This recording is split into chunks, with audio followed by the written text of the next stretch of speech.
आपको as a lady किसी के साथ इतना बुरा हुआ, आप एक ऐसे बंदे के लिए काम कर रहे हो, उसको सपोर्ट कर रहे हो जिसने इतना बुरा व्यवहार किया किसी के साथ, किसी की अंतर आत्मा तक दुखा दी। इस केस में तो बीइंग अ वुमेन मुझे भी पता है कि कितनी चीज़ें खराब हुई थी और कैसे हम देखते हैं औरतों को कि रेप ना हाई जिसका कोई भी सजा कम है जिसके लिए। साइकोलॉजी होती क्या है कि किस तरीके से वो काम करती है? साइकोलॉजी जब हम ये वर्ड सुनते हैं तो आसपास के लोग यही कहते हैं कि तब तो तुम मेरा दिमाग पढ़ लोगी। साइकोलॉजी में ऐसा कुछ नहीं होता, ये तो टेलीपैथी है। जब आप दिमाग पढ़ते हो चीज़ें कम्युनिकेट होती हैं। आजकल के टाइम में हम देखें सेपरेशंस वो होता है, एज ए चाइल्ड के ऊपर जो है बहुत ज़्यादा इफेक्ट डालता है पेरेंट्स का सेपरेटेड होना। सुसाइडल थॉट्स आ रही, उस थॉट को कैसे रुकवा सकते हैं? क्योंकि ये चीज़ सही नहीं थी ना तो अतुल सुभाष जी को अपनी लाइफ खत्म करनी चाहिए थी। किस तरह से उन्हें ऐसे लोगों को काउंसिल किया जाता है कि वो अपने पॉइंट ऑफ व्यू को बता पाए? कम्युनिकेशन गैप की वजह से बच्चे भी सुसाइड अटेम्प्ट कर लेते हैं, 13, 14, 14 ईयर्स के बच्चे भी। मैं सारे पेरेंट्स को यही कहूँगी कि please be very empathetic with your child. समझो कि एक जनरेशन गैप है, आपका टाइम कुछ और था, अभी का टाइम कुछ और है। असम की तरफ देखे तो कहते हैं काला जादू वगैरह होता है, तो उन सब चीज़ों में भी इस तरह की चीज़ें होती हैं लोगों के साथ में, उनको काले साए भी दिखते हैं। इसके लिए भी फिर आइडेंटिफाई किया जाता है कि एक्चुअल में क्या है। नेगेटिव एनर्जीज में बिलीव करती हूँ एंड मैंने देखा है, बहुत चीज़ें एक्सपीरियंस की हैं लाइफ में, तो यस आई डू बिलीव।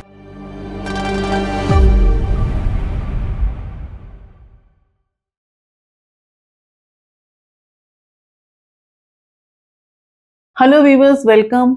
आज का पॉडकास्ट आप एंड तक जरूर देखना, क्योंकि आज हमारे साथ वो गेस्ट हैं कि जो एक साइकोलॉजिस्ट हैं, सोशल वर्कर हैं, बहुत तरह से लोगों की हेल्प करती हैं और एक एनजीओ भी रन करती हैं अपरिमिता के नाम से। तो हम मिलते हैं आज अपने गेस्ट से, miss Swati Sharma. Hello ma'am. Hello, कैसे हैं मैम आप? मैं बढ़िया, थैंक यू सो मच। सबसे पहले आज हम शुरुआत ये करते हैं कि ये जो लाइन है एनजीओस को रन करना, सोशल वर्क का काम करना एज ए लेडी, आपने किस तरह से इस लाइन को चूज किया? कैसे आपने ये सोचा कि मुझे इस तरफ जाना है? क्योंकि आजकल लोग सिर्फ मेटलिस्टिक चीजों पे हैं और यहाँ पे ये चीज बिल्कुल सेवा भाव है, तो ये सेवा भाव आप में कहाँ से, किस तरह से शुरू हुआ?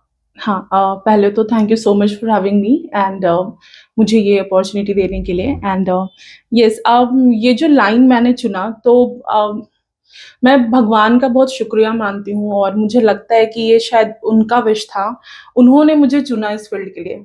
मैं कैसे आई, कैसे शुरुआत हुई समझ नहीं आया, बस ऐसा लगा कि चीज़ें लाइंड अप होती चली गई। मैं बनी ही इस चीज़ के लिए थी। मेरा फील्ड बिल्कुल डिफरेंट था कि मैं 12th में मैंने साइंस लिया, मुझे कहाँ MBBS करना था और कैसे साइकोलॉजी हुआ। एंड उस वक्त हो नहीं पाया MBBS, फाइनेंशियल और सारी चीज़ों की वजह से, तो साइकोलॉजी परसू किया। एंड शुरुआत मैंने तिहाड़ जेल से करी काम करना। वहाँ पे मुझे इनमेट्स जो होते हैं उनके साथ काम करने का मौका मिला। फिर जो निर्भया गैंग रेप हुआ था 2012 में, उनके जो कल्प्रिट थे उनके साथ काम किया मैंने, उनके मेंटल हेल्थ पे। तो वहाँ से ऐसे ऐसे बहुत सारे हाई प्रोफाइल केसेस मिले। शहाबुद्दीन के केस को देखा, फिर आगे मैं और छोटे NGOs के साथ भी जुड़ी, वहाँ देखा मैंने कि ग्राउंड पे कैसे काम होता है। एंड देन गवर्नमेंट सेक्टर्स में भी काम किया। वहाँ पे जब मुझे कम्युनिटी में जाने का मौका मिलता था एंड मैं बहुत ज़्यादा वो चीज़ मुझे मतलब डिस्टर्ब करती थी, छूती थी कि ये क्या हो रहा है भाई, खाने को नहीं है, किसी के पास पहनने को नहीं है, छोटे-छोटे बच्चे हैं जिनके साथ दुष्कर्म हो रहा है। हम जिन बच्चियों को फ्लाईओवर्स के नीचे देखते हैं माँगते हुए, हम तो उन्हें डाँट के भगा देते हैं, बट कितना ब्रूटैलिटी हो रहा है उनके साथ ये हमें पता भी नहीं है।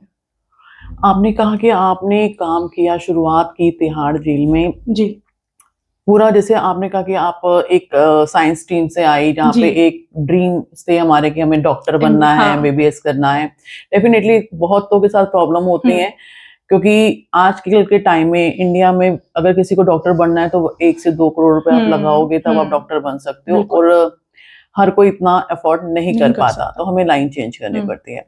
एक डॉक्टर की थीम से करते हुए एक सोशल वर्कर में आपने निर्भया, जो इतना बड़ा केस था इंडिया के अंदर, इंडिया में मुझे लगता है वर्ल्ड वाइड भी था, क्योंकि बहुत ही ब्रूटल बिहेवियर था वो। जब आप उनके क्रिमिनल से आपने मिले तो मतलब आपका उसमें क्या चीजें रहती थी, किस तरह से आप उनको डील करना होता था आपको, मतलब कि आपको उनकी साइकोलॉजी को समझना होता था? जी।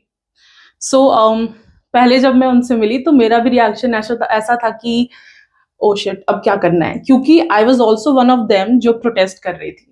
हाँ 2012 में मैं स्कूल में थी एंड हम सब प्रोटेस्ट कर रहे थे, सड़कों पे थे। एक वो था कि अपने स्कूल कॉलेज से you have to protest and चीजें, बुरा लग रहा है। And now as a professional, as a psychologist, आप अपने क्लाइंट को जज नहीं कर सकते, आप अपने बायसेस को बीच में नहीं ला सकते, चाहे वो कोई भी हो। बिल्कुल।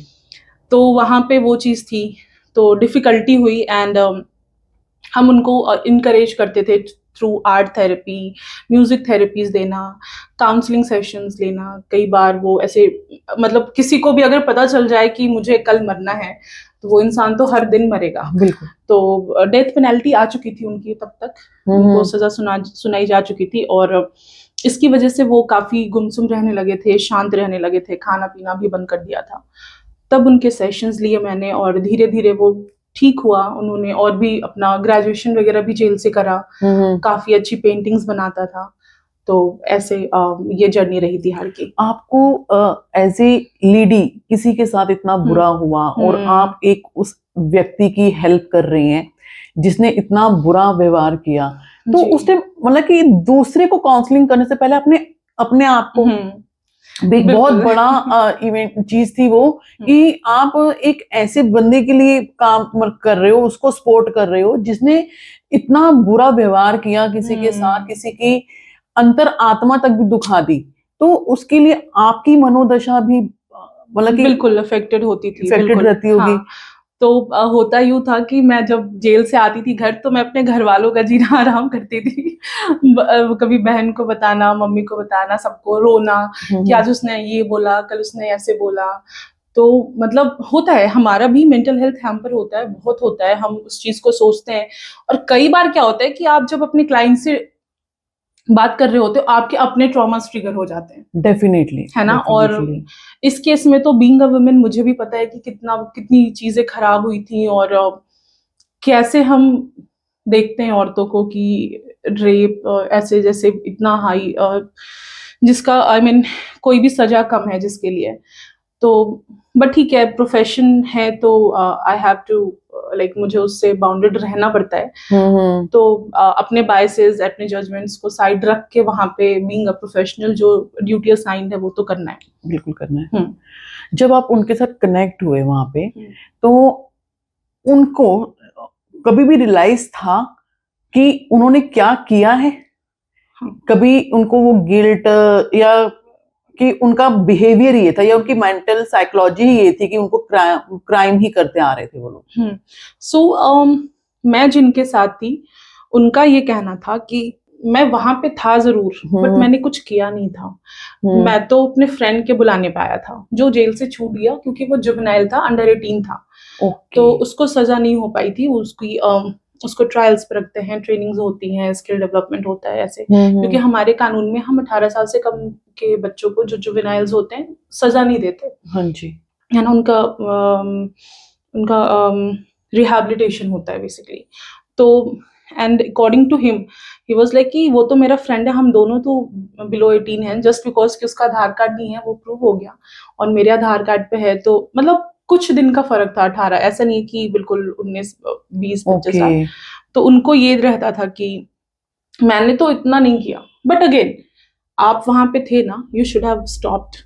हाँ बिल्कुल बिल्कुल। हम तो ऐसे कैसे कर सकते हैं? एक होता है कि कोई रोड से गुजर रहा है, क्राइम होते देख के आंख बंद करके हम आगे बढ़ जाते हैं, बट तुम्हारा दोस्त कर रहा था, तुम रोक सकते थे। रोक सकते थे। वो अगर गेहूं के साथ घुन भी पिस जाता है, तो ये यहाँ पे वो आया कि वो दोस्त के साथ दोस्त का हुआ। तो सबसे पहले तो मेरे लिए, क्योंकि आम जनता हमें यहाँ पे देख रही है, तो सबके मन में सबसे पहले एक ये भी सवाल होता होगा कि आप इस तरह की चीजों को देख रही हैं, उनके साथ उनको फेस कर रही हैं, उन्हें एक अच्छे रास्ते पे लाने की कोशिश कर रही हैं। सबसे पहले तो हम यहाँ पे अपने व्यूअर्स को बताएंगे कि साइकोलॉजी होती क्या है, कि किस तरीके से वो काम करती है, किस तरीके से आप किसी व्यक्ति की दिमागी परिस्थिति को आप थोड़ा ट्रैक पे लेके आ सकते हैं। जी। सो साइकोलॉजी, जब हम ये वर्ड सुनते हैं तो आप आसपास के लोग यही कहते हैं कि तब तो तुम मेरा दिमाग पढ़ लोगी, तुम्हें तो पता चल गया होगा मेरे दिमाग में क्या चल रहा है। बट साइकोलॉजी में ऐसा कुछ नहीं होता, ये तो टेलीपैथी है, जब आप दिमाग पढ़ते हो एंड चीजें कम्युनिकेट होती हैं।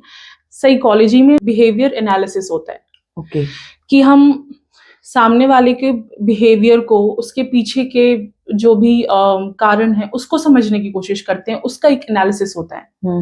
तो psychology is a study of behaviour, simple, जिसमें माइंड्स हैं, कॉन्शियस है, सबकॉन्शियस, अनकॉन्शियस माइंड्स हैं, हमारा ईगो सुपर ईगो काम करता है, कैसे ये सारी चीजें फंक्शन करती है। अगर हम क्रिमिनल हैं तो क्या बैकग्राउंड रहा होगा, जैसे तिहाड़ में यही होता था कि हमें देखना, एंड हमने देखा है कि जो ब्रूटल क्राइम्स होते हैं या इस तरह के क्रिमिनल माइंडसेट्स के लोग होते हैं, उनका बचपन बहुत ट्रॉमेटिक रहा है, कुछ ना कुछ ऐसा एक्सपोजर मिला है उनको।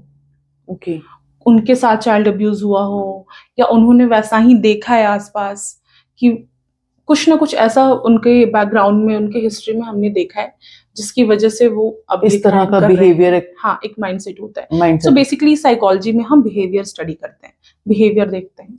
ठीक है। और मतलब कि जिस भी तरह के आप जैसे तिहाड़ में गए, क्रिमिनल से मिले, तो वहां पे आपको बैकग्राउंड में ये दिखा कि उनके साथ कहीं ना कहीं कुछ बुरा हुआ जी, जिस वजह से उन्होंने ये बुरा रास्ता इख्तियार कर लिया। तो ये साइकोलॉजी में उनकी कहीं ना कहीं आती है, आती है। बहुत बड़ी चीज है ये जी, कि क्योंकि जिसको पूरी दुनिया पूरी एक नफरत की निगाहों से देख रही होती है, क्योंकि वो किसी के लिए गलत कर गया तो आज वो क्रिमिनल है, उसके साथ क्या गलत हुआ था वो किसी ने कभी नहीं देखा। और क्रिमिनल भी तो हमारे बीच से जा रहा है ना, आप मैं, हमारे बीच का ही कोई इंसान है। बिल्कुल बिल्कुल। और सबसे बड़ी बात है कि किसी का चाइल्डहुड बहुत इमोशनली वल्नरेबल रहा है, सपोर्ट नहीं मिला, पेरेंट्स इमोशनली अनअवेलेबल हैं, या कोई एक पेरेंट नहीं है, बहुत सारे फैक्टर्स होते हैं, तो ये सब मैटर करता है। बिल्कुल बिल्कुल। तो इसमें ऐसा भी होता है कि जैसे मैरिजेस को भी इसका हम जिम्मेदार ठहरा सकते हैं, क्योंकि आजकल के टाइम में हम देखें सेपरेशंस वो होता है जी, तो एज ए चाइल्ड के ऊपर जो है बहुत ज्यादा इफेक्ट डालता है पेरेंट्स का सेपरेटेड होना। डेफिनेटली उनका चाइल्डहुड पूरा सफर कर जाता है, क्योंकि अगर हम चाहे वेस्टर्न कंट्रीज की भी बात करें तो वेस्टर्न कंट्रीज में भी एक एज के बाद जो है बच्चे अलग होते हैं, लेकिन एक माइनर एज तक वो अपने पेरेंट्स के शेल्टर में ही रहते हैं, बिल्कुल पेरेंट्स के शेल्टर में रहते हैं। तो वो भी इनकी साइकोलॉजी में आता है एक ट्रॉमा का। हाँ बिल्कुल। अगर सिंपल सी चीज है कि अगर हम डाइवोर्स के केसेस ही देखें तो बच्चा यदि 5 साल तक का है तो उसकी कस्टडी मदर को जाती है। क्यों? क्योंकि मदर वो इमोशन, वो प्यार, वो चीजें उसमें डाल सकती है, शी इज नर्चरर, वो करेगी, है ना। और जब बच्चे का वो ग्रोइंग एज होता है, जिसको हम सोशलाइजिंग फेज भी बोलते हैं, माँ ही तो सिखाएगी ना, पिता ही तो सिखाएंगे ना, डेफिनेटली, है ना। तो दोनों का बहुत बड़ा रोल होता है। हम कहते हैं कि चलो माँ का मोस्ट इम्पोर्टेंट रोल है, फादर भी इक्वली इम्पोर्टेंट है।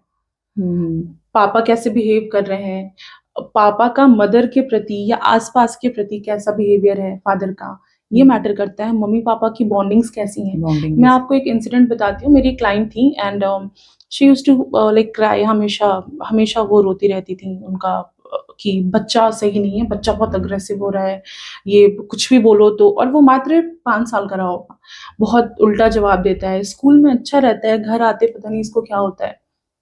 बहुत सारी बातें हुई। फिर एक और इंसिडेंट था कि जब भी स्कूल जाने की बात होती है ये बीमार पड़ जाता है। मतलब अगर स्कूल चला गया तो ही इज गुड, वो बहुत अच्छा परफॉर्म करेगा, बट उसको वहां तक ले जाना इज अ टास्क। वो रोना, हमेशा फीवर होना, चेकअप होता है तो कुछ नहीं निकलता, सारी चीजें नॉर्मल हैं। तो बात करते करते, एनालिसिस करते करते कई सेशंस लगे, फिर पता चला कि बच्चे ने ये डिफेंस मैकेनिज्म बनाया था कि माँ बाप बहुत लड़ते हैं, बहुत एक्सट्रीम लड़ाई होती थी उनके माँ बाप में, एंड मदर में बहुत एक्सट्रीम अग्रेशन था, चीजें फेंकना, उल्टी जवाब देना और अपने हस्बैंड पे हावी हो जाना, इस तरीके से करते थे। तो बच्चे ने वो नोटिस किया कि जब मैं बीमार पड़ता हूँ तो मम्मी पापा एक हो जाते हैं। ओके। अब वो बार बार वो चीज करता था, हाँ, कि मैं बीमार हूँ, कि ऐसे मेरे पेरेंट्स एक साथ आ रहे हैं, मुझे प्रोटेक्ट कर रहे हैं, नहीं तो वो आपस में लड़ रहे हैं। हाँ, उसके स्कूल की बात है, उसके तबीयत की बात है, स्टडीज की, तो माँ बाप एक हो रहे हैं। जहाँ पे ये चीजें नहीं है, दोनों फिर से झगड़ा, सेपरेशन की बातें। तो बच्चे ने ये अपना एक वो हैबिट बना लिया था कि मैं बीमार हूँ। ओके, मतलब इस तरह से हम्म वर्क करते हैं, मतलब बच्चों के अंदर भी कितना दिमाग है कि बिल्कुल मुझे बिल्कुल पेरेंट्स बिल्कुल को कैसे एक लाइन में लेके हम्म आना है। तो वो हम नहीं समझ पाते कि बच्चों की क्या। उनको तो समझ आ रही है ना कि माँ बाप दोनों जरूरी है। बिल्कुल बिल्कुल समझ में आ रही है। हम्म जैसे भी आपने कहा कि जैसे हमारे इंडियन लॉ के अकॉर्डिंग हम्म 90% जो कस्टडी मदर को मिलती है, हम्म लेकिन उस टाइम मदर भी तो एक ट्रॉमा से निकल रही होती है। हम्म तो उस टाइम जिस टाइम सेपरेशन होता है, क्या इंडियन लॉ के अंदर कहीं ऐसा भी रूल है कि एज ए हस्बैंड वाइफ की काउंसलिंग सेशन करवा के देखा जाए कि कौन हाँ ज्यादा जो है बच्चे के लिए सही है और बिल्कुल उसकी होता है, कस्टडी दी जाए? बिल्कुल होता है। हमारे जो भी लीगल स्टेट सर्विसेज अथॉरिटी है वहाँ पे मीडिएशन सेंटर्स होती हैं। हम्म, ऐसा कभी नहीं होता कि आप जाओगे आज डिवोर्स फाइल किया कल को चीजें, या ऐसे जज आपको फाइनल कह देंगे हाँ हाँ हाँ ठीक है अलग हो जाना है, नहीं, प्रॉपर काउंसलिंग होती है। वहाँ भी साइकोलॉजिस्ट होते हैं, ओके। हायर होते हैं, वो काउंसलिंग सेशंस लेते हैं, एक सेशन दो सेशंस होते हैं। एंड बच्चे के लिए भी बात होती है, समझाया जाता है, यहाँ तक समझाया जाता है कि आपका बच्चा छोटा है या इसके मेंटल हेल्थ के लिए, इसके डेवलपमेंट के लिए, बेसिकली होलिस्टिक डेवलपमेंट के लिए आप दोनों का साथ होना जरूरी है। तो ये सारी बातें होती हैं। जब समझ में आ जाता है कि अब नहीं रह सकते, बहुत कुछ दिक्कत है, तब फिर सेपरेशन के लिए कोर्ट आगे प्रोसीड करती है। जी फिर उसी के बिहाफ पे जो है चीजें सेटल डाउन होती है कि जी जी कस्टडी जी किसके पास हाँ हाँ जाती है, हाँ कि सिर्फ ये रखा जाता है कि फाइनेंशियली कौन स्ट्रांग है। फाइनेंशियली कौन स्ट्रांग है। होता है बहुत सारे केसेस में कि फादर अगर ज्यादा कैपेबल हैं या मदर नहीं रखना चाहती, मदर को कहीं और शादी करना है, मूव ऑन करना है, वो नहीं रखना चाहती बच्चा, तो फिर फादर को मिलती है कस्टडी, उनकी फादर फैमिली को को। मिलती है। जी लेकिन डेफिनेटली इस पूरे स्टेज के अंदर एक बच्चे का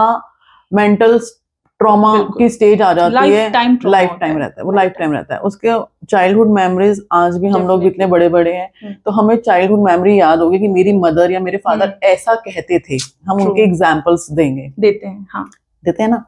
लेकिन वो बच्चा लाइफ टाइम उसके लिए कुछ नहीं बचा, सिर्फ एक बिल्कुल ट्रॉमा बचा। उसने अपने घर के आसपास माहौल में सिर्फ लड़ाई झगड़ा देखा देखा जो उसके दिल दिमाग में बैठ गया। तो इसमें जैसे ये तो आपने कहा कि जैसे शुरुआत में ही कहा कि साइकोलॉजी क्या है, एक बिहेवियर एनालाइजिंग, राइट।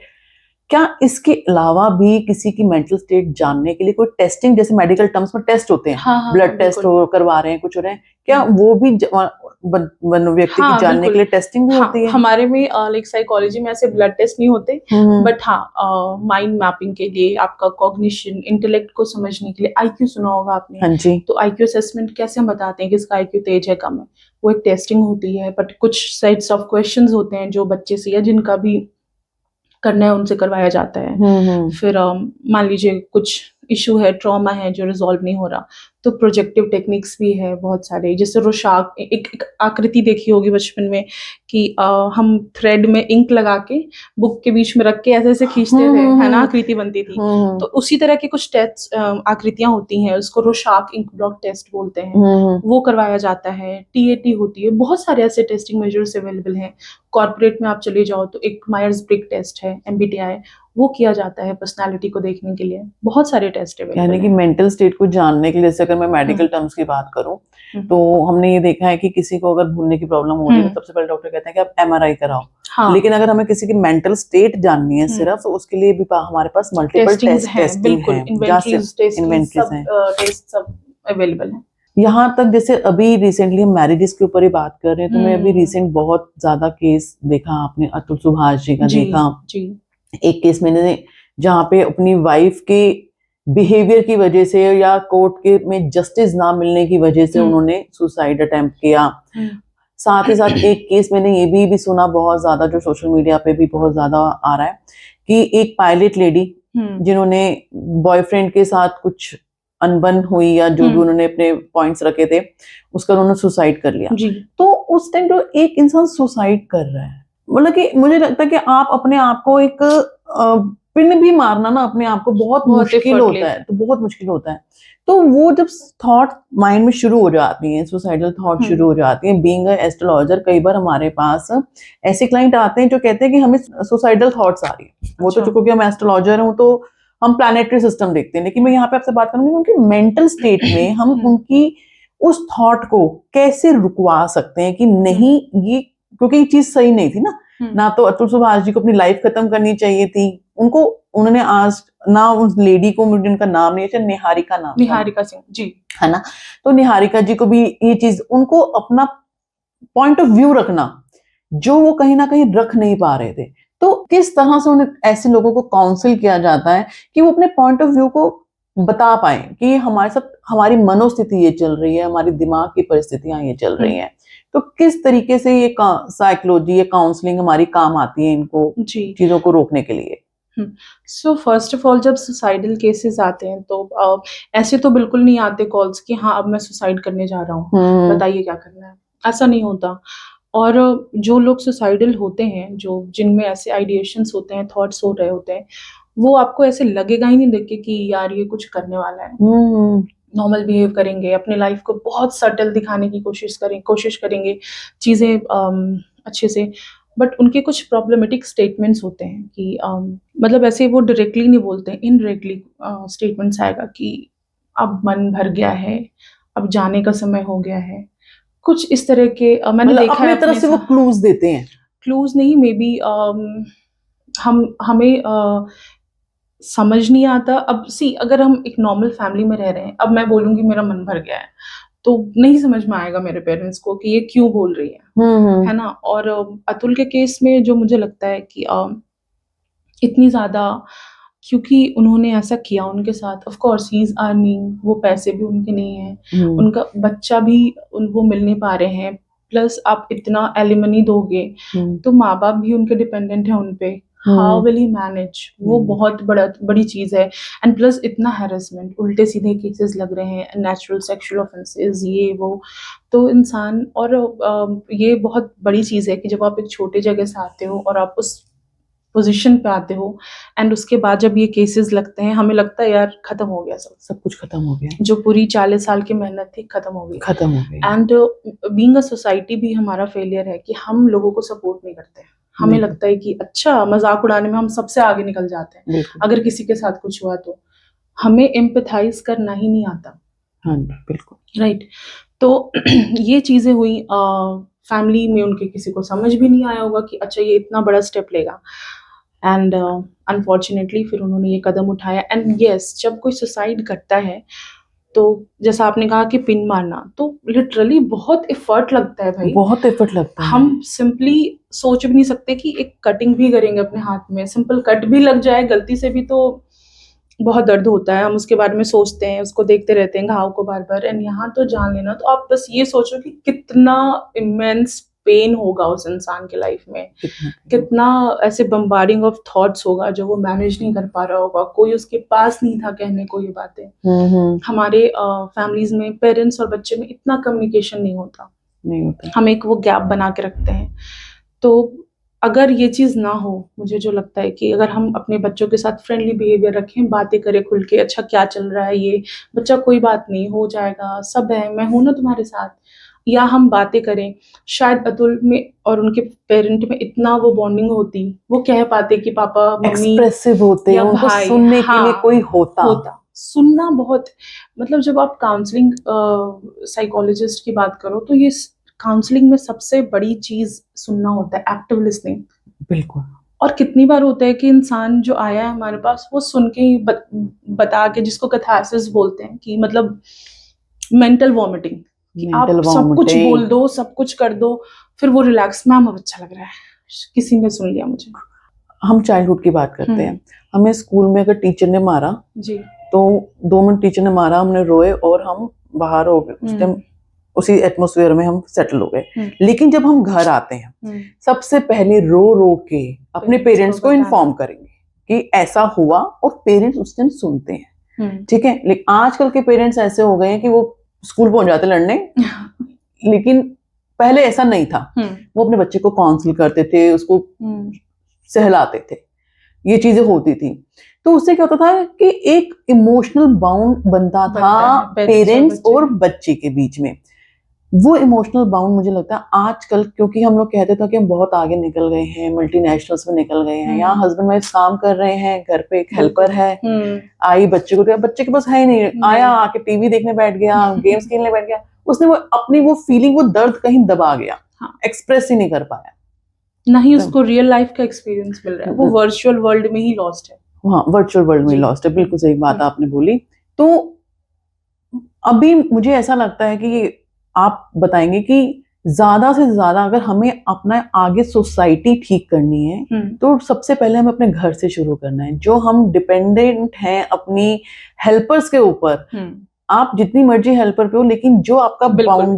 बाउंडिंग्स अपने बच्चे बच्चे के के साथ साथ है ना, वो आपको अपने बच्चे के साथ रखनी हम्म, बहुत जरूरी है। डेफिनेटली। उसको हाँ, सुनना, उसको समझना।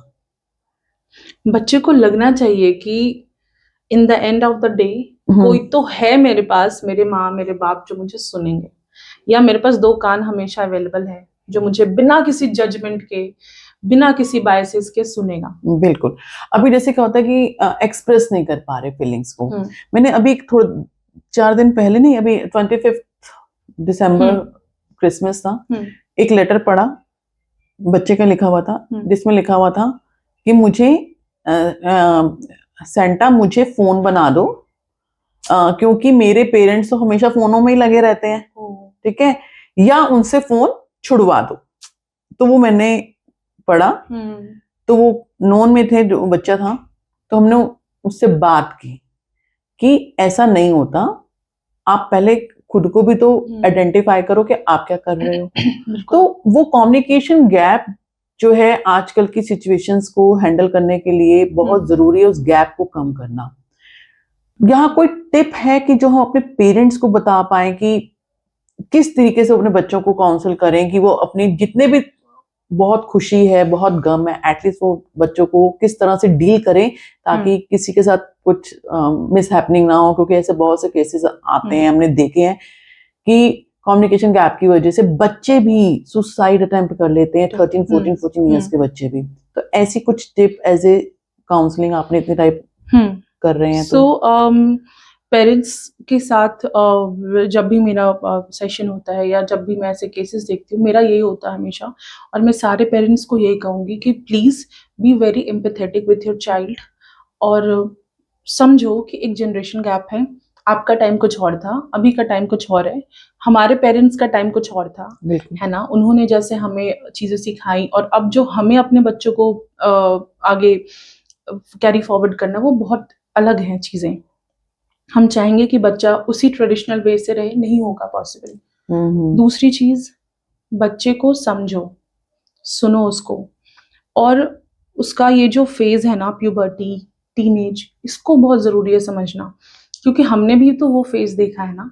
हम भी we went through that hormonal stages, जो हमारे में प्यूबर्टी, कितने सवाल उठ रहे होते हैं, कितनी बार तो जो ये सेक्सुअल अट्रैक्शंस हो रहा होता है हमें हर किसी से, बॉडी में चेंजेस आ रहे होते हैं मल्टीपल, हमें पता ही नहीं होता। आधी चीजें तो बच्चों की अगर हम बात करें, उनको डिस्ट्रेस इसी वजह से होता है। बिल्कुल। और पेरेंट्स को लगता है क्या फालतू की बात है ये पूछ रहा है मेरे से। ऐसा नहीं है, हम भी तो अपना वो टाइम याद करें ना, कि हम कितने ऐसे बिल्कुल पेट्रिफाइड थे कि क्या हो रहा है मेरे साथ, क्या हो रहा है मेरे शरीर में, बिल्कुल समझ ही नहीं आता था। उस टाइम पे कहा जाता था कि इन्फैचुएशन हो गया। हाँ तो पेरेंट्स, ठीक है हमारे पेरेंट्स ने नहीं करा, बट अब हम तो कर सकते हैं ना अपने बच्चों से कि बेटा ऐसे ऐसे हमारी बॉडी है, बेसिक बायोलॉजी तो हम समझा ही सकते हैं। डेफिनेटली कि पेरेंट्स को अपने बच्चों के ऊपर साथ सेक्स एजुकेशन के ऊपर भी पूरी खुल के बात करनी बहुत जरूरी है, बहुत जरूरी है। और आपको पता है, जब मैं सेक्स एजुकेशन की बात करती हूँ, लोगों को लगता है कि it's about sexual intercourse, but समझना बहुत जरूरी है कि सेक्स एजुकेशन में इंटरकोर्स तो है ही नहीं। बिल्कुल। सेक्स मतलब लिंग, महिला, पुरुष या ट्रांसजेंडर, 3 लिंग है। अब उनके जो जेंडर रोल्स हैं उसकी बात होती है वहां। आपका फिजियोलॉजी क्या है, आपके बॉडी क्या है, कैसे काम करती है, क्या हार्मोन्स हैं, क्या टीनेज में होगा, क्या प्यूबर्टी में हो रहा है आपके साथ, आवाज में चेंजेस आएंगे, आपके प्यूबिक हेयर्स आएंगे, आपके ब्रेस्ट इनलार्जमेंट होगा, बहुत कुछ ऐसी चीजें हम उनको समझाएं। पीरियड्स शुरू होंगे, हम लड़कों को बता सकते हैं दाढ़ी आएगी, मूंछ आएगी, बच्चा हार्मोनल स्टेज है हमारा, अट्रैक्शंस होते हैं, समझना है इन चीजों को। और जो जेंडर रोल्स डिफाइंड हैं कि अब देखिए, अब ये जो शादी में, और आजकल जो हमने डिवोर्स की बात की, आजकल ये फेमिनिज्म वाली चीजें चलती हैं कि मैं क्यों काम करूं, पति भी तो जा रहा है ऑफिस, मैं भी तो जा रही हूँ, वो क्यों तुम्हें कह रहा है खाना बनाने, क्योंकि हमने ये जेंडर रोल डिफाइन किया हुआ है कि खाना बनाना या जो किचन का डिपार्टमेंट है वो एक महिला का ही है।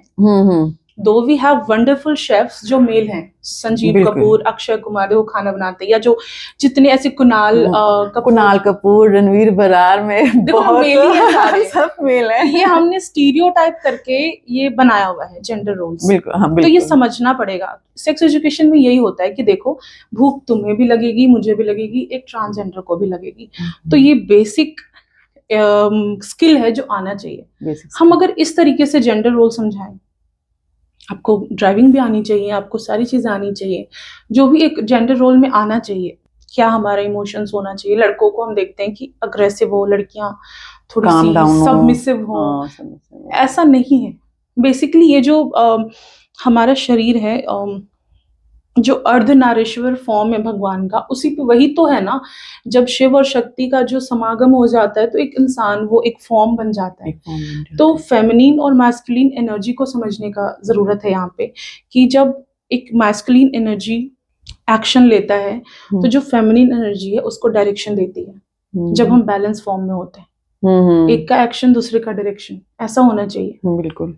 हमने सोच लिया नहीं, बिल्कुल डिफरेंट, उलट, मतलब इतना इम्बैलेंस है कि मैस्कुलिन एनर्जी बिल्कुल डोमिनेंट हो गई है या तो फेमिनिन एनर्जी बिल्कुल डोमिनेंट है। तो इम्बैलेंसेस हो रहे हैं, क्लैशेस हो रहे हैं। कैटेगराइज कर दिया ना, लड़कियां हैं तो किचन में जाएंगी, लड़के हैं तो बाहर जाएंगे ही जाएंगे, है ना। क्यों ना हम अपने बच्चों को ये बताएं कि भाई बेसिक स्किल है कुकिंग, नहाना, ब्रश करना, खाना बनाना, कपड़े धोने खुद से, ये सब बेसिक है, कोई तुम्हें करके नहीं देगा।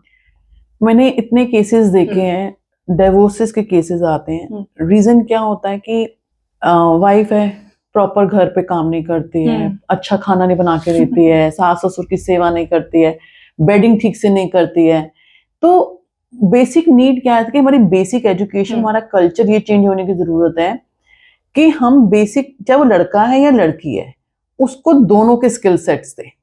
वहीं से लड़कों को भी शुरुआत से सिखाएं कि जैसे होता ना कि किचन में जाना, ये किचन में सामान रखो। नहीं तो आप देखते हैं कि प्लेट्स बेड पे पड़ी हैं, आएंगी वाइफ, वो उठा के लेके जाएंगी। वो माइंडसेट शुरू से ठीक करना बहुत जरूरी है।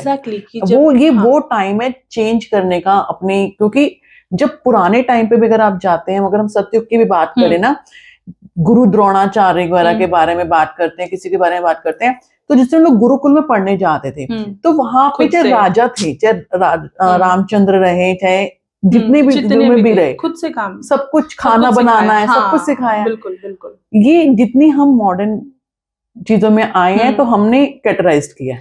डेफिनेटली, ठीक है। हमारा जो शास्त्र है या जो पुराणास है, वहां तो कभी भी वुमेन डोमिनेशन की बात ही नहीं हुई है कि या ना तो औरतों को दबाया गया है, नहीं पुरुषों को दबाया गया। वहां पे तो चीजें हैंड इन हैंड चलती थी। ये जो मैस्कुलिन और फेमिनिन एनर्जी है वहां पे बिल्कुल बैलेंस्ड होता था, बिल्कुल। फीमेल वॉरियर्स हैं हमारे यहाँ, है ना। अपने राम जी की बात की तो कैकेयी वाज अ वॉरियर। तो हमारे यहाँ तो शुरू से ये चीजें चल रही थी। अब हम वेस्टर्न कल्चर को जब अडॉप्ट करने में आए ना, तो हमने ना डिफरेंट इधर के रह गए ना उधर के रह गए। बहुत ही अजीब सा हमने कर लिया खुद को कि बेसिकली जो चीजें थी ना कि हमारी महिलाएं भी शिक्षित थी। एंड अगर आपको किसी को गिराना है या उसको जड़ से खत्म करना है, उससे शिक्षा को छीन लो। तो जब इन्वेजन्स हो रहे थे इंडिया में, तो हमारे से सबसे पहले शिक्षा को खत्म किया गया कि औरतें, या जितना अशिक्षित होंगे लोग उतना इजी होगा इन पे रूल करना। तो ये हुआ, एंड अभी तक वो कैरी फॉरवर्ड हो रहा है। सबसे पहले जरूरत ये है कि हम अपना पहले वाला कल्चर को अडेप्ट करें। बिल्कुल, हाँ। क्योंकि अगर हम चाहते हैं एक सभ्य समाज जहां लड़का और लड़की दोनों बराबर हों, इस तरह की मिस बिहेविंग किसी के साथ ना हो, तो शुरुआत तो हर किसी को अपने घर से करनी है। बिल्कुल। हर किसी को अपने घर से करनी है। तो इसी को हम आगे करते हुए, बहुत से लोगों को काउंसलिंग की जरूरत पड़ रही है, मल्टीपल चीजों की, जैसे मैरिजेस, मैंने एक मुद्दा उठाया आपके साथ, ऐसे बच्चों को लेके भी। तो यहाँ पे एक सवाल ये भी उठता है कि जिससे हम बात करते हैं कि हमें एक काउंसलर के पास जाना है, तो वो कैसे डिसाइड करें कि हमें एक साइकोलॉजिस्ट की, मनोचिकित्सक की और साइकोलॉजी में, दोनों में क्या डिफरेंस है? कैसे एक आम आदमी जान सकता है कि मुझे किसकी जरूरत है? जी, सो बेसिकली जो साइकियाट्रिस्ट, मनोचिकित्सक होते हैं, उनके पास MBBS डिग्री होती है। जो प्रॉपर नीट का एग्जाम देख के एमबीबीएस करते हैं, फिर वो साइकोलॉजी में मतलब उनका जो साइकियाट्री है उसमें वो अपना पीजी वगैरह करते हैं। तो बेसिकली वो एक डॉक्टर हैं, जैसे हम बाकी ऑर्थो के पास जाते हैं, गायनी के पास जाते हैं, वैसे एक साइकियाट्रिस्ट है। मतलब they are authorised for giving you medicines. Okay. वो आपको दवाई देंगे। सी न्यूरोसिस होता है और साइकोसिस होता है। साइकोसिस में जब चीज़ें आ जाती हैं, प्रॉब्लम्स आ जाती हैं कि सिज़ोफ्रेनिया हो गया, कि इंसान को हेलुसिनेशंस हो रहे हैं, डिल्यूजन्स हो रहे हैं, बहुत ज़्यादा इल्यूजन्स हो रहा है, डिप्रेशन है कि अब बिना दवाई के नहीं काम हो सकता। इस तरह की चीज़ें हो रही हैं, पैनिक अटैक बहुत फ्रीक्वेंटली आ रहा है, अब ज़रूरत है दवाई की। तो इन दैट केसेस साइकियाट्रिस्ट देखते हैं। ओके। हाँ, और जब हमें लगता है कि हम अपने डेली लाइफ को नहीं बैलेंस कर पा रहे हैं, जो स्ट्रेस था कि रिलेशनशिप्स में कॉन्फ्लिक्ट्स आ रहे हैं और समझ नहीं आ रहा मैं कैसे एक ह्यूमन बीइंग जो फुली फंक्शनिंग होता है, मैं फंक्शन ही नहीं कर पा रहा हूँ। मतलब मेरा स्ट्रेस अब इतना हो गया है कि I am not able to manage my things. तो फिर आप काउंसलिंग सेशंस ले सकते हो, कॉग्निटिव बिहेवियरल थेरेपीज होती हैं वो ले सकते हो, जो आपको एक काउंसलिंग साइकोलॉजिस्ट या क्लिनिकल साइकोलॉजिस्ट कर सकते हैं। हमें दवाई देने का ऑथराइजेशन नहीं होता है, बट हम काउंसलिंग करते हैं। और जो एमफिल करके या पीएचडी करके जो क्लिनिकल साइकोलॉजिस्ट क्लिनिकल साइकोलॉजी को चूज करते हैं, वो असेसमेंट्स भी करते हैं, बेसिकली डायग्नोसिस कि Okay. अच्छा ये जो आप टेस्ट की बात कर रहे थे, तो वो क्लिनिकल साइकोलॉजिस्ट भी करते हैं। ओके। जी, सो तीनों में ये डिफरेंस है। डिफरेंस है। डेफिनेटली व्यूअर्स को भी समझ में आया होगा कि अगर किसी को क्या राइट डायरेक्शन चूज करनी है, यहाँ से पता चलेगा उन्हें। आपने बात की सिजोफ्रेनिया। जी, ये दिस टाइम मैंने सुना सिजोफ्रेनिया के बारे में कि लेकिन जब अब बचपन से चीजें चल रही हैं, किसी की एक अच्छी मेंटल स्टेट, टीन एज भी क्रॉस कर ली, अच्छी एजुकेशन कर ली, और उसके बाद एकदम से उसके साथ कुछ ना कुछ अजीब सी चीजें होने लग जाती हैं, तो इसके भी कुछ शुरू के कुछ सिम्टम्स होते हैं या एकदम से ये मैक्स बड़े लेवल पे ही आने बहुत सारे फैक्टर्स हैं सिजोफ्रेनिया में। जेनेटिक्स भी देखा जाता है कि क्या आपके जीन में भी है, किसी को रहा है फैमिली में, या फिर एक हम इन्वायरमेंटल फैक्टर भी बोलते हैं कि अब हमारा जो प्रेजेंट सिनेरियो इतना स्ट्रेसफुल है, इतना ज़्यादा स्ट्रेस का एक्सपोजर मिल रहा है कि हम सिजोफ्रेनिक हो सकते हैं, वहाँ भी चांसेस होते हैं। बहुत सारे कारण हैं सिजोफ्रेनिया होने के, बट हम ये नहीं कह सकते कि अगर बाय बर्थ सिजोफ्रेनिया नहीं है तो नहीं होगा। ऐसा किसी भी नहीं है। स्टेज पे हो हो सकता सकता है, हाँ। किसी भी स्टेज पे हो हाँ। सकता है। क्या मेडिसिन से कंट्रोल होता है? बिल्कुल मेडिसिन से कंट्रोल होता है, और मैं ऐसे भी 1-2 पेशेंट्स को जानती हूँ जो अभी काम कर रहे हैं, though they were schizophrenic but they are working. हमने सिजोफ्रेनिया के बारे में बात की शुरुआत की, लेकिन एक थोड़ा सा अगर आप बताएं कि सिजोफ्रेनिया होता क्या है? जी, सिजोफ्रेनिया में बेसिकली क्या होता है, हेलुसिनेशंस, मतलब ऐसा लगता है कि आवाज़ें सुनाई दे रही हैं, कुछ चीज़ें दिखाई दे रही हैं, या कुछ स्मेल आ रहा है, जबकि वो किसी और को नहीं आ रहा। फॉर एग्जांपल हम आप बैठे हैं यहाँ पे, बट मुझे लगेगा कि ऐसा हो रहा है, बट आपको लगेगा नहीं, कोई स्मेल नहीं है, कोई भी कोई आवाज़ नहीं है, कुछ भी नहीं दिखाई दे रहा। वो पेशेंट आपको बात करता हुआ, मतलब मैं कोलकाता का एक मेंटल हेल्थ होम है, सेवक करके, मैं वहाँ पे थी, तो मैंने देखा कि एक महिला थी, शी वाज वेरी एजुकेटेड, वो बीटेक करके वो यूएस गई शादी करने के बाद, एंड उनको वहाँ पे डिस्प्यूट्स हुए शादी में, एंड उनको ये सिजोफ्रेनिया के सिम्टम शुरू हुए, and now she is there into that mental asylum. And वो बैठे बैठे she was Bengali and Satyajit Ray से बातें करती थी। अचानक से वो चलती थी ऐसे, जैसे उनको लगता था कि पूरा स्टेज सजा हुआ है and she is aspiring model. वो बिल्कुल कैटवॉक करना, एक्टिंग करना कि आज मेरा ऑडिशन है, बिल्कुल से, मतलब इस तरीके से होता है। हम और आप बैठे हैं, हेलुसिनेशन। हाँ, फिर डिल्यूजन्स भी होते हैं, मतलब ऐसे थॉट्स भी आ सकते हैं कि कोई मेरे खिलाफ षड्यंत्र रच रहा है, कि अगर मान लो मुझे ऐसा कुछ है सिजोफ्रेनिया, और वहाँ पे कोई बैठा है, तो मुझे लगेगा ये मेरे बारे में बात कर रहा है, कुछ तो ये मेरे बारे में खिचड़ी पका रहा है। ऐसे हमेशा एक सस्पिशियस मोड रहता है। तो वहीं सेवक में मैंने एक और केस देखा था कि एक क्लाइंट थी, उनको भी she was also patient of schizophrenia. उन्होंने रातों रात अपना मुंह सिल लिया था, लिटरली सुई धागे से सिल लिया था, क्योंकि उनको लगता था वो सोएंगी, कोई उनके मुंह में जहर आकर डाल देगा, उनको मार डालेगा, और उन्होंने अपना पूरा मुंह स्टिच कर लिया था। तो इस लेवल का हो जाता है सिजोफ्रेनिया।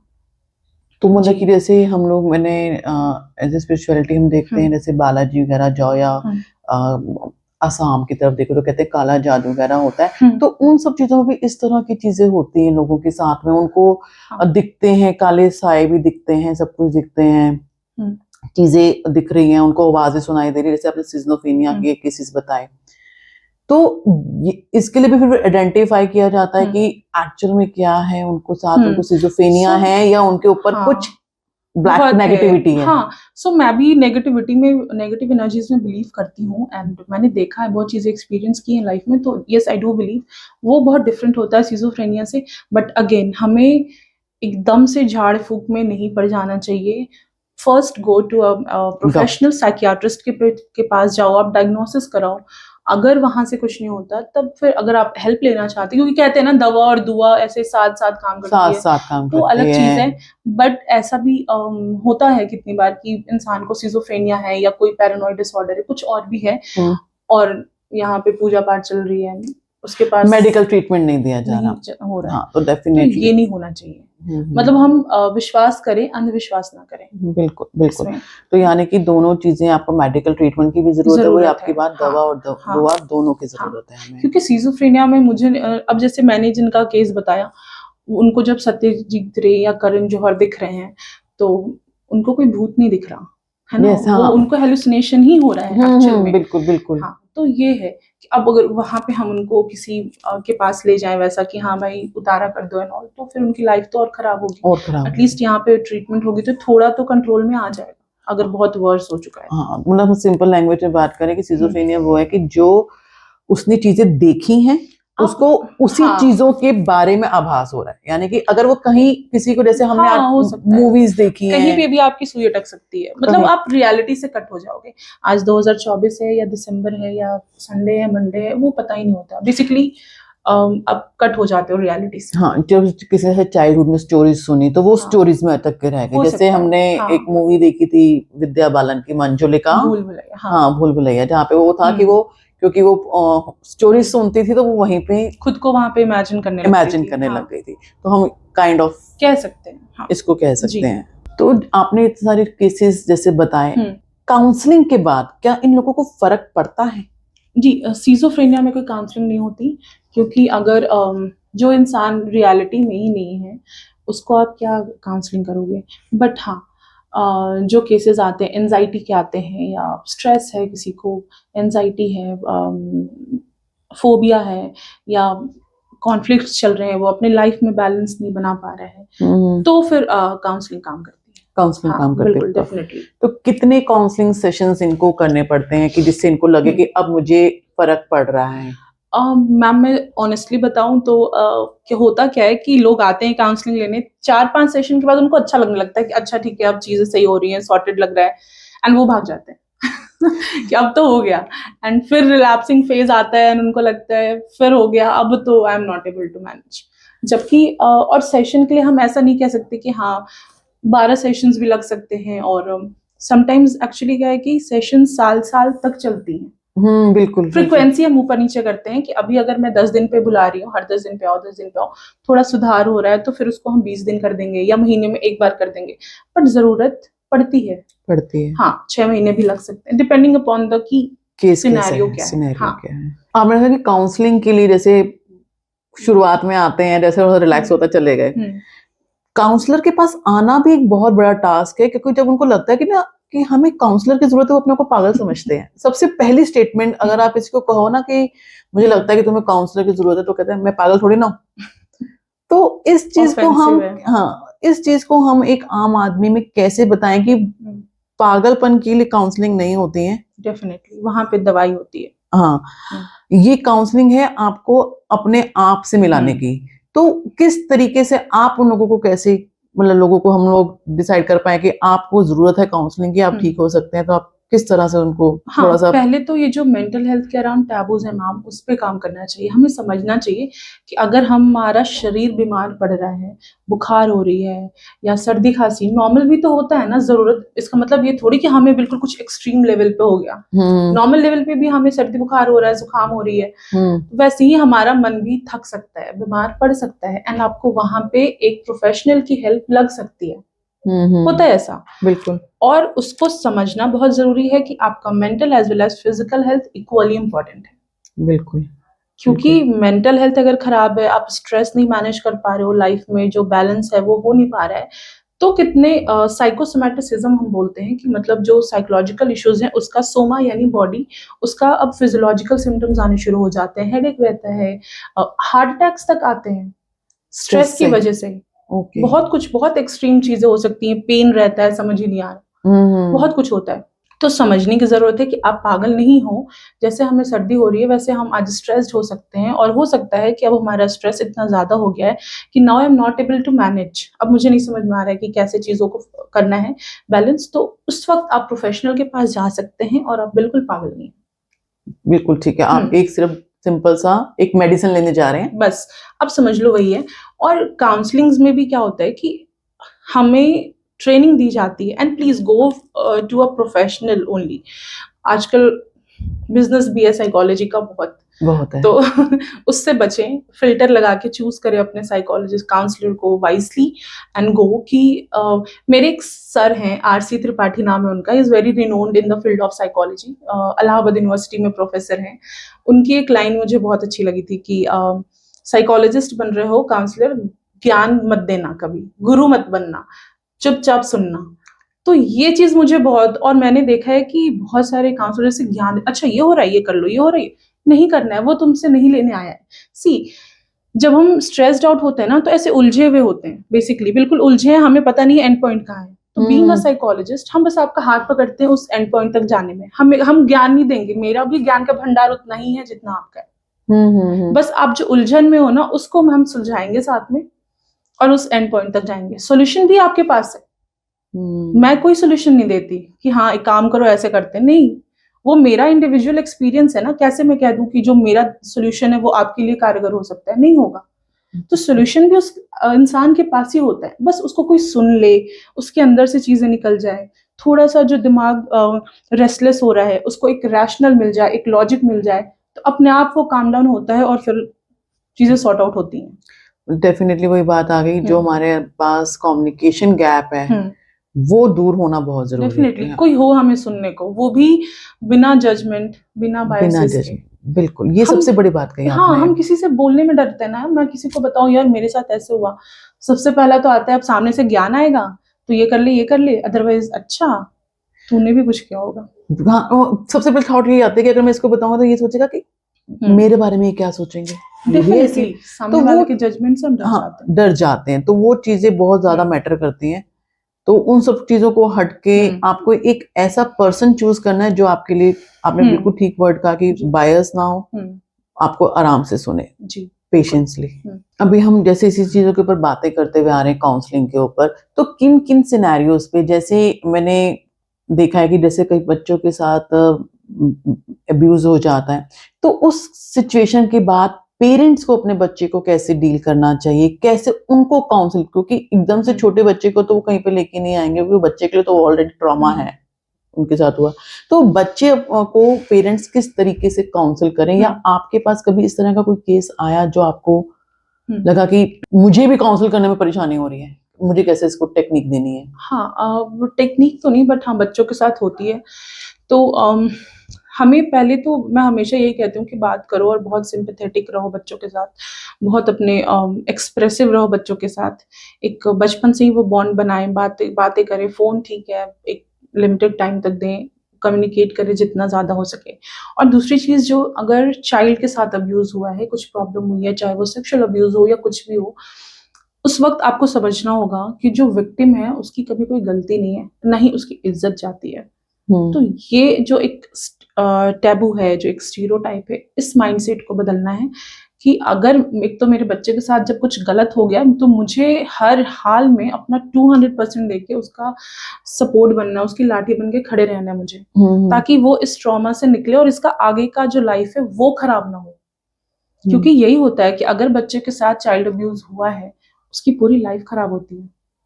एक बच्ची आई थी मेरे पास, एंड बहुत होनहार है, एमबीबीएस की तैयारी कर रही थी, एंड उसके ग्रैंडफादर ने उसको सेक्सुअली अब्यूज किया था बहुत सालों तक, एंड कोशिश करते थे वो, एंड अब सोचो ना वो कभी बोल नहीं पा रही है, एक वो डर है कि मैं कैसे बोलूँ, पापा हैं, दादाजी हैं, तो एक वो भी रहता है कि कैसे मैं बोलूँ। बहुत ज्यादा घर के अंदर ही और 24 घंटे वो जो है अब्यूजर सामने उसके आँख के, कितना स्ट्रेस हो रहा होगा।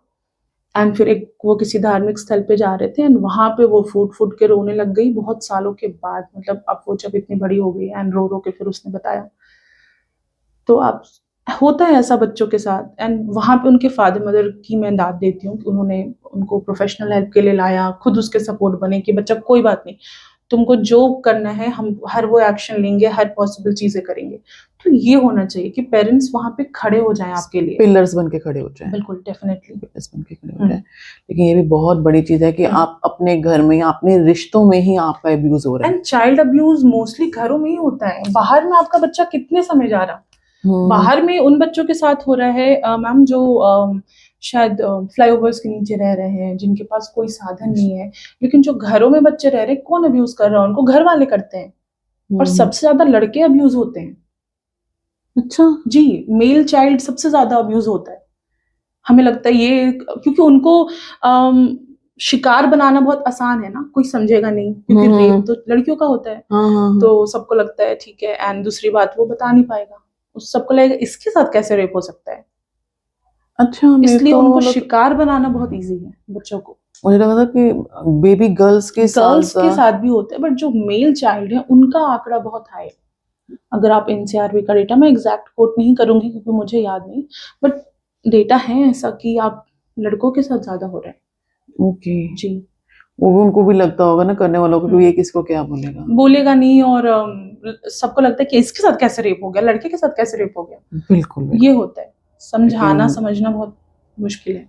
जी, मेरे को सुनने के बाद भी ऐसे लग रहा है स्ट्रेसफुल कि अच्छा मेल्स के साथ ज्यादा तो बना बहुत ही एक अलग ही चीज है। आपने हमने जिस तरह की बात की इसका अब्यूज के लिए, तो हम अपने बच्चे की मेंटल हेल्थ को ठीक रखने के लिए ऐसा क्या करें कि उनकी मेंटल हेल्थ, क्योंकि सबसे ज्यादा जरूरी है, क्योंकि फिजिकल हेल्थ पे, उनकी हाइजीन पे सब ध्यान दे रहे हैं, मेंटल हेल्थ पे ध्यान नहीं दे रहे। नहीं, बिल्कुल नहीं दे रहे। तो उस मेंटल हेल्थ को ध्यान देने के लिए हम क्या स्टेप्स ले सकते हैं? हाँ, मैं एक जनरल आइडिया देती हूँ इंस्टेड ऑफ कि सिर्फ बच्चे की। पहले बात ये समझना होगा कि हम कितना भी इम्यूनिटी बूस्ट कर लें, कितना भी ठंड में हम च्यवनप्राश खाएं, ये खाएं, वो खाएं, हेल्दी चीजें खाएं, फिर भी तो हम बीमार पड़ जाते हैं ना। एक आध बार तो सर्दी जुकाम या कुछ ना कुछ चीजें अफेक्ट कर जाती हैं हमें। बस ये हमारा मेंटल हेल्थ है। हम क्योंकि 365 डेज आप खुश नहीं रह सकते, तो थोड़ा सा स्ट्रेस हो सकता है, या मे बी लाइफ टाइम ऐसा कभी महसूस हो सकता है कि now I can't take it, अब नहीं हो पाएगा मुझसे। तो दिस इज अ साइन कि आपको प्रोफेशनल हेल्प लेनी चाहिए। हाँ, बट आप ट्राई करें। मैं सबसे यही कहूँगी कि थोड़ा मेडिटेशन, थोड़ा सा योगा को अपने लाइफ में लाइए, ब्रीदिंग एक्सरसाइजेस पे थोड़ा सा फोकस करें। एंशियस जब हम होते हैं तो मतलब एंजाइटी क्या होती है ना कि एक अनचाहा खतरा होने लगता है महसूस, कि मैं यहाँ बैठी हूँ, कहीं ये पंखा मेरे ऊपर गिर गया तो, मैं जा रही हूँ एक्सीडेंट हो गया तो, एक इस तरह का होता है स्टेट, मतलब एक अनसर्टेनिटी होती है, फियर होता है अनसर्टेन सा। तो आप थोड़ा सा ब्रीदिंग एक्सरसाइज वगैरह करेंगे तो आप काम रहोगे। बाहर का एक्सपोजर ज्यादा लो, खेल कूद, बच्चों के लिए आउटडोर एक्टिविटीज बढ़ा दीजिए, कि फोन का आप टाइम लिमिट लगा दो कि इतने देर मिलेगा, चाहे तुमको रोना है, जो करना है करो। एंड आप लिख के ले लो कि आपका बच्चा 4 दिन रोएगा, 5वें दिन से फिर हाँ ठीक है, उसको समझ में आ जाएगा कि अब मुझे फोन नहीं मिलने वाला इतनी देर से ज्यादा, तो अब रो के भी फायदा नहीं है। जब हम उसको आउटडोर एक्टिविटीज में ज्यादा एंगेज कराइए। End of course child abusers भी होते हैं, तो बी माइंडफुल तब भी। एंड लाइफ में योगा, हेल्दी डाइट्स को भी शामिल रखें। डेफिनेटली सबके साथ ही है ये चीज, तो योगा, मेडिटेशन। तो इसी तरह से जैसे मैरिजेस वगैरह होते हैं, तो मैरिज के से पहले भी काउंसलिंग लेने की जरूरत होती है? बिल्कुल। मुझे लगता है कि हम कुंडलियां मिलाते हैं, ये सारी चीजें करते हैं, उससे पहले कुछ और चीजें भी हम मिलवाएं।